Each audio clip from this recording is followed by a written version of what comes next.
अलवर में अपराधियों के हौसले लगातार बुलंद होते जा रहे हैं, लेकिन पुलिस अपराधियों पर लगाम लगाने में नाकाम साबित हो रही है। आपके टीवी स्क्रीन पर 3 तस्वीरें हैं। पहली तस्वीर अलवर के बानसूर की है। कुछ बदमाशों में आपसी रंजिश को लेकर झगड़ा हो गया और सड़क पर खुलेआम मारपीट से दुकानदारों और राहगीरों में दहशत फैल गई। दूसरी तस्वीर बहरोड कस्बे के श्यामनगर की है। यहां एक मकान में अवैध रूप से 20 लाख रुपए के पटाखों का स्टॉक पकड़ा गया है। वहीं तीसरी तस्वीर भी बहरोड की है। यहां पुलिस ने सटोरियों पर शिकंजा कसते हुए कई लोगों को गिरफ्तार किया है। तो चलिए इन सब में सबसे पहले आपको बताते हैं अलवर के बानसूर की खबर, जहां पर बदमाशों का आतंक देखने को मिला है। खुलेआम सड़कों पर गुंडागर्दी देखने को मिली है। मामूली विवाद में 2 गुट आपस में भिड़ गए, एक दूसरे पर जमकर पत्थर बरसाए। बानसूर के कोटपुतली रोड पर यह हंगामा देखने को मिला है। मारपीट और गुंडागर्दी की वजह से वहां अफरा तफरी मच गई। अलवर के बानसूर में लगातार बदमाशों का आतंक देखने को मिल रहा है। सड़कों पर खुलेआम गुंडागर्दी देखने को मिल रही है। ये तस्वीरें भी आप देख सकते हैं कि किस तरीके से बदमाश बेखौफ हैं। 2 गुट आपस में भिड़ गए। मामूली से विवाद को लेकर यह आपसी झगड़ा देखने को मिला।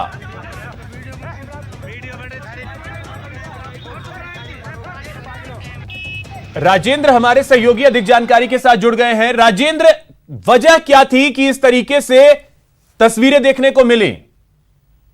जी, बानसूर इस वक्त अलवर के सबसे आपराधिक गतिविधियों का केंद्र बनता जा रहा है। लगातार वहां इस तरीके से बदमाशों का आतंक देखने को मिल रहा है। पूर्व में कई बार मारपीट और फायरिंग की घटनाएं सामने आई। इसी तरीके से बेखौफ एक बदमाशों का गुट है, उसके द्वारा दूसरे लोगों पर हमला किया गया है और इस पूरे मामले में पुलिस की भूमिका बड़ी संदिग्ध है। पुलिस के द्वारा वीडियो वायरल होने के बावजूद भी आरोपियों को गिरफ्तार नहीं किया जा रहा है, उसके खिलाफ कोई कार्रवाई नहीं की जा रही है। सवाल उठता है कि पुलिस सबूत मिलने के बाद भी आखिरकार कार्रवाई क्यों नहीं कर रही है। कितना दबाव पुलिस पर है कि जो पुलिस कानून के उल्लंघन खुलेआम करने वाले लोगों पर कार्रवाई नहीं करती है। इससे बानसूर पुलिस लगातार सवालों के घेरे में आ रही है। चलिए, बिल्कुल पुलिस सवालों के घेरे में आ रही है, लेकिन सवाल का जवाब दे कौन, यह भी एक अहम सवाल है। बहुत शुक्रिया आपका राजेंद्र इन तमाम जानकारियों के लिए। अलवर पुलिस ने बहरोड कस्बे के श्यामनगर के एक मकान में अवैध तरीके से रखे गए पटाखों के जखीरे को बरामद किया है। पुलिस ने देर रात कार्रवाई करते हुए पटाखे के गोदाम में छापेमारी की और 20 लाख रुपए के पटाखे जब्त किए। पुलिस को गुप्त सूचना मिली थी कि श्यामनगर कॉलोनी के एक मकान में पटाखा व्यापारी ने अवैध पटाखों का स्टॉक कर रखा है, जो सरकारी मानकों के अनुकूल नहीं है। उसके बाद पुलिस ने कार्रवाई करते हुए पटाखा व्यवसायी अमर सिंह चौधरी के मकान में बने बेसमेंट से पटाखा बरामद किया। पुलिस मामले की जांच कर रही है। पटाखों का अवैध भंडारण बिना लाइसेंस के पटाखे रखने में कार्रवाई की गई है। अभी कार्रवाई चल रही है। सर, कितना पटाखा स्टॉक हो सकता है अनुमानित? अभी कार्रवाई चल रही है। तो इसी खबर पे अधिक जानकारी के साथ हमारे सहयोगी राजेंद्र जुड़ गए हैं। राजेंद्र, पटाखों का इतना बड़ा स्टॉक जमा हो जाता है और कानो कान किसी को खबर नहीं होती है।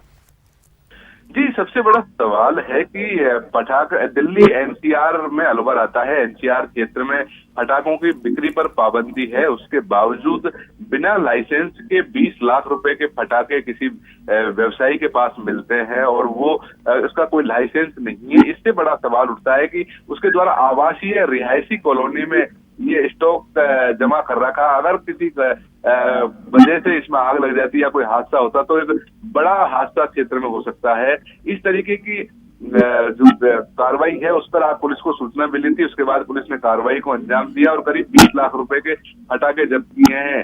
पुलिस की जांच में सामने आया है कि पटाखा कारोबारी अमर सिंह चौधरी है, उसके निवास पर ये स्टॉक जमा किया हुआ था और उसके बहरोड के अलावा अलवर जिले में किराना, शाजापुर, मानन, कोटपुतली जयपुर जिला में आता है। बानसूर और हरियाणा के कई कस्बों में इसके द्वारा अवैध रूप से पटाखों का कारोबार किया जाता है और सप्लाई किया जाता है। पुलिस अभी आरोपी की तलाश में जुटी हुई है और मामला दर्ज कर लिया गया है। चलिए, बहुत शुक्रिया राजेंद्र आपका तमाम जानकारी के लिए। वहीं अलवर पुलिस ने बहरोड़ इलाके से आईपीएल मैच पर सट्टेबाजी करते हुए 2 सटोरियों को गिरफ्तार किया है। पुलिस ने उनके पास से 3 मोबाइल, 3 बाइक के अलावा 3 लाख रुपए नकद बरामद किए।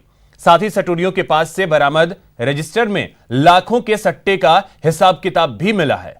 पुलिस मामले की छानबीन कर रही है और सटोरियों से पूछताछ कर रही है। आपको बता दें कि इलाके में हरियाणा और राजस्थान से आकर इलाके में सट्टेबाजी करने वाले गिरोह इन दिनों सक्रिय हैं और 4 दिन पहले पुलिस ने 7 लोगों को सट्टेबाजी के आरोप में गिरफ्तार किया था।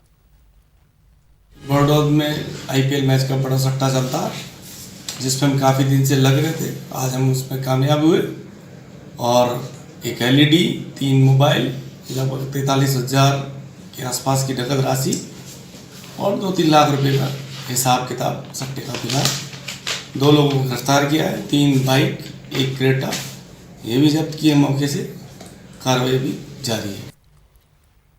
अलवर के अलावा कई और शहरों में भी बदमाश बेखौफ होकर वारदात को अंजाम दे रहे हैं। तस्वीरें आपको दिखाते हैं। ये 4 जगहों की तस्वीरें हैं, बीकानेर, नागौर, करौली और कोटा, जहां पर बदमाश पूरी तरीके से बेखौफ हैं और कानून को अपने हाथ में ले रहे हैं। बीकानेर में बेखौफ अपराधियों ने बीजेपी नेता मोहन सुराणा के भतीजे के घर फायरिंग की।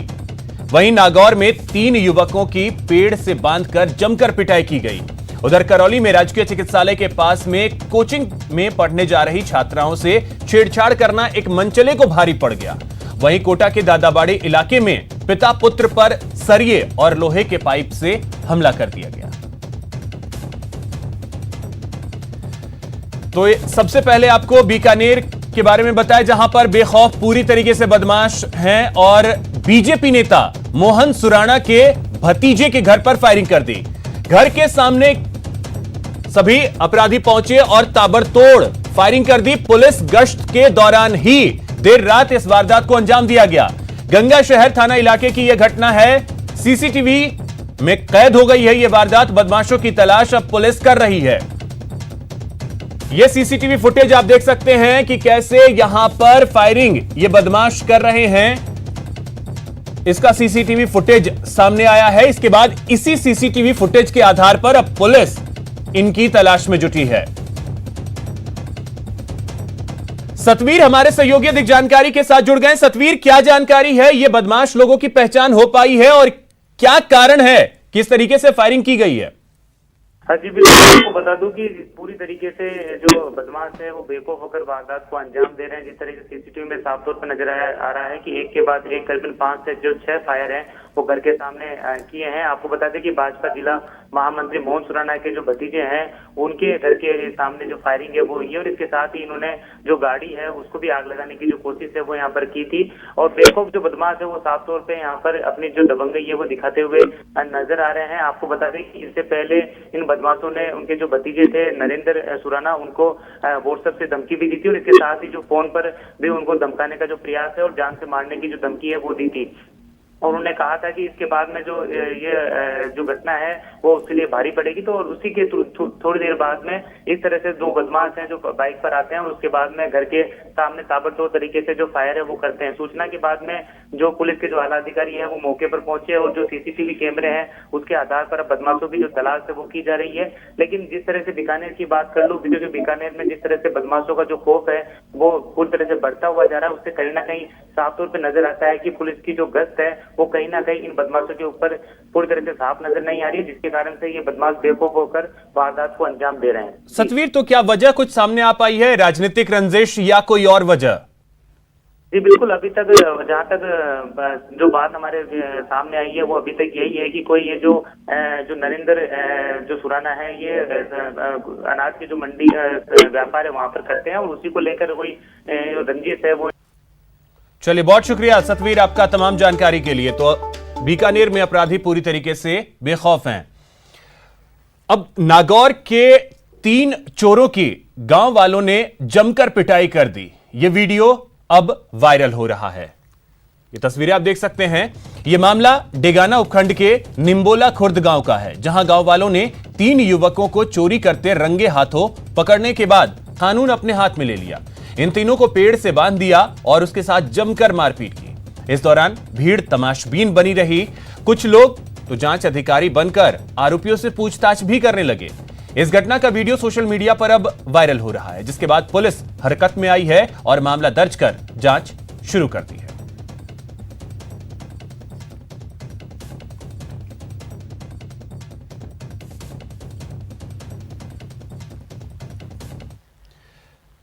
खबर करौली से है, जहां पर कोचिंग जा रही छात्राओं से छेड़खानी करना एक मनचले को भारी पड़ गया। मामला शहर के हिंडौन सिटी राजकीय चिकित्सालय के पास का बताया जा रहा है, जहां से गुजर रही छात्राओं को मनचला छेड़ रहा था। उसके बाद छात्राओं के साथ स्थानीय लोगों ने मनचले को पकड़ लिया और उसकी जमकर धुनाई कर दी। अब इसका वीडियो सोशल मीडिया पर वायरल हो रहा है। मनचले को कई लोगों ने जमकर पीटा और उसके बाद उसे पुलिस के हवाले कर दिया। धर्मेंद्र हमारे सहयोगी अधिक जानकारी के साथ जुड़ गए। धर्मेंद्र, क्या जानकारी है? मनचले की जमकर धुनाई की तस्वीरें देखने को मिल रही हैं करौली से। जी अभिषेक, बताना चाहूंगा ये पूरा का पूरा मामला हिंडौन शहर का है, जहां राजकीय चिकित्सालय के पास दो छात्राएं कोचिंग पढ़ने जा रही थी सुबह। उसी समय एक रिवई गांव निवासी अजय जाटव युवक है, उसने छात्राओं से छेड़छाड़ की, जिसका छात्राओं ने न सिर्फ विरोध किया, साथ ही पास मौजूद लोगों को बुलाकर युवक की जमकर पिटाई की। इस दौरान छात्राएं भी चप्पल से युवक की पिटाई करती नजर आई हैं। बाद में सूचना पर पहुंची नई मंडी थाना पुलिस को युवक जो मनचला है वो पुलिस के हवाले कर दिया। पुलिस आरोपी से पूछताछ कर रही है। यहाँ एक चीज और बताना चाहूंगा अभिषेक, के जिले में इस तरह की घटनाएं आम हो गई हैं और बड़ा सवाल यह है कि पुलिस इस पे कार्रवाई होनी चाहिए। बहुत शुक्रिया आपका धर्मेंद्र इन तमाम जानकारी के लिए। वहीं कोटा के दादाबाड़ी इलाके में आधा दर्जन बदमाशों ने पिता पुत्र पर सरिये से हमला कर उसे गंभीर रूप से घायल कर दिया। घायलों को इलाज के लिए एमबीएस अस्पताल में भर्ती करवाया गया है। मामला घर की खिड़कियों में कांच लगवाने को लेकर ठेकेदार से हुए विवाद का बताया जा रहा है। आरोपी की ठेकेदार और उसके लोगों ने पिता पुत्र को मारपीट कर गंभीर रूप से घायल कर दिया। ब्रेक के बाद आपका स्वागत है। बड़ी खबर आपको बता दें, करौली पुजारी हत्याकांड मामले को लेकर हाईकोर्ट में आज सुनवाई होगी। जनहित याचिका एक लगाई गई है, जिस पर सुनवाई होनी है। अधिवक्ता पवन प्रकाश ने यह याचिका लगाई है, इसी पर आज सुनवाई होनी है। तो करौली पुजारी हत्याकांड मामले में आज हाईकोर्ट में सुनवाई होनी है। एक जनहित याचिका लगाई गई है वकील पवन प्रकाश पाठक की तरफ से। सचिन हमारे सहयोगी अधिक जानकारी के साथ जुड़ गए। सचिन, क्या जानकारी है? पीआईएल जो लगाई गई है उसमें क्या कुछ मांगे की गई हैं?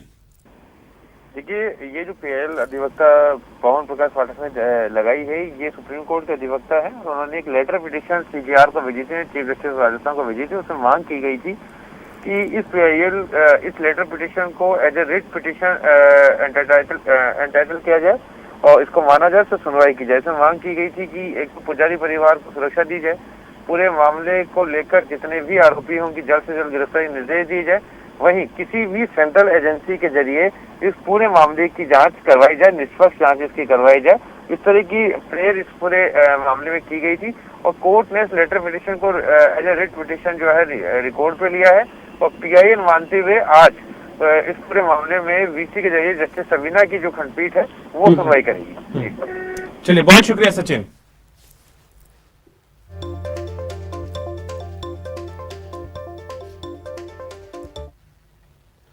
वहीं करौली में पुजारी हत्याकांड में अपडेट आपको दे दें। पुजारी संघ का विरोध प्रदर्शन करने की तैयारी है। कलेक्ट्रेट पर विरोध प्रदर्शन करेंगे। कलेक्टर को सीएम के नाम ज्ञापन देंगे। परिवार को सुरक्षा देने की मांग की जाएगी। तो पुजारी हत्याकांड को लेकर अब पुजारी संघ जो है वो विरोध प्रदर्शन करने की तैयारी में है और कलेक्ट्रेट पर विरोध प्रदर्शन करते हुए मुख्यमंत्री के नाम एक ज्ञापन सौंपने की तैयारी है पुजारी संघ की। और साथ ही आपको यह भी बता दें कि पुजारी हत्याकांड में मीणा समाज ने ज्ञापन सौंपा है।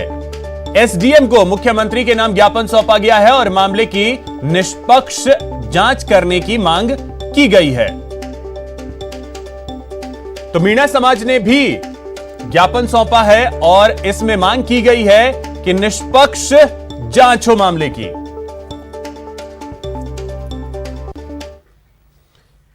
चलिए बात कर लेते हैं फीस के फांस की। निजी स्कूल फीस मामले पर सुनवाई हाईकोर्ट में आज होगी। जस्टिस सबीना की खंडपीठ में यह सुनवाई होनी है। पिछली सुनवाई में कोर्ट ने सरकार से पूछा था, सरकार बताए कोरोना काल की कितनी फीस होनी चाहिए। आज सरकार के जवाब पर अदालत सुनवाई करेगी। पूरे मसले पर कमेटी का गठन कर दिया है, यह सरकार की तरफ से कहा गया है। कमेटी 7 दिनों में अपनी रिपोर्ट पेश करेगी। सरकार और अधिवक्ता सुनील समदड़िया की अपील पर यह सुनवाई होनी है।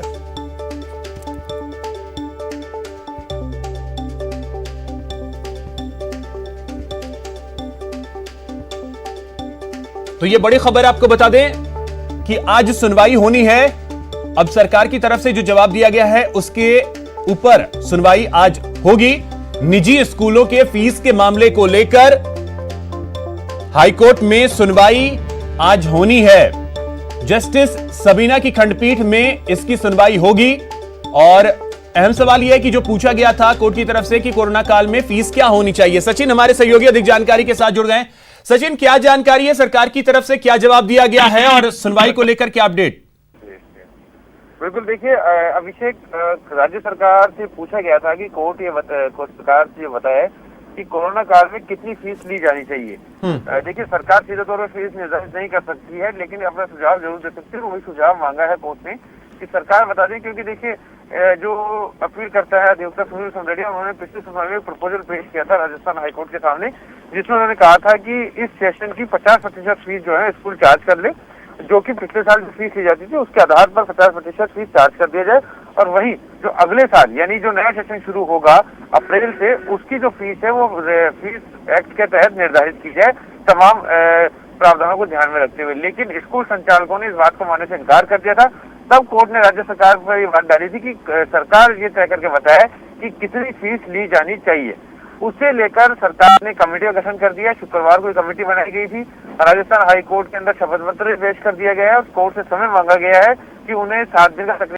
चलिए, तो 7 दिन में रिपोर्ट आएगी, उसके बाद देखना अहम होगा। हालांकि आज जो सुनवाई होनी है उसमें क्या कुछ रहता है इस पर भी नजर रहेगी। बहुत शुक्रिया आपका तमाम जानकारी के लिए।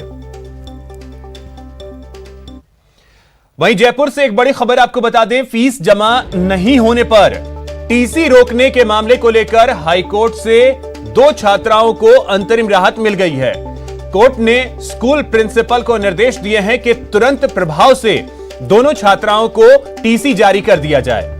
कोर्ट ने सरकार और कलेक्टर से भी जवाब मांगा है। निदेशक माध्यमिक शिक्षा से भी जवाब तलब किया गया है। टीसी नहीं मिलने से कॉलेज में एडमिशंस नहीं हो पा रहे हैं। कोटपुतली की गोवर्धनपुरा निजी स्कूल का यह मामला है। वहीं आरपीएससी में फुल कमीशन की आज बैठक होनी है। नए अध्यक्ष के आने के बाद यह पहली बैठक होगी। अध्यक्ष भूपेंद्र यादव बैठक की अध्यक्षता करेंगे। लंबे समय बाद फुल कोरम की यह बैठक होने वाली है। आयोग में लंबे समय के बाद सदस्यों के सभी पद भी भरे हुए हैं। लंबित परीक्षाओं और इंटरव्यू को लेकर यहां पर चर्चा होगी।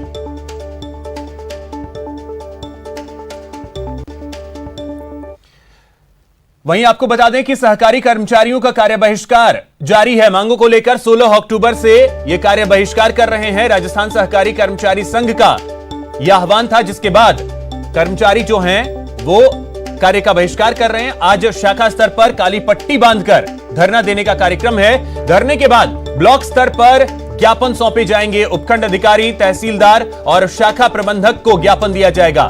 मुख्यमंत्री के नाम यह ज्ञापन होगा।